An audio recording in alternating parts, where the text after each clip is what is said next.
Туулай ба яст мэлхий. Туулай үргэлж яст мэлхийг удаан гэж шоолдог гэжээ.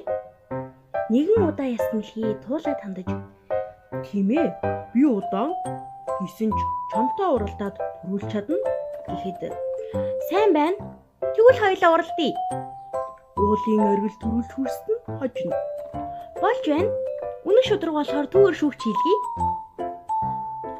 Маргааш өглөө нь туулай яст мэлхий уралцгааж гин.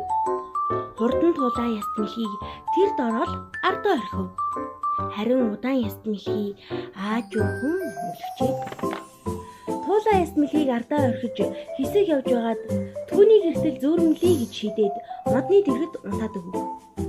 Туулайг сэрэх үед яст мэлхий хааж харагдсангүй гин.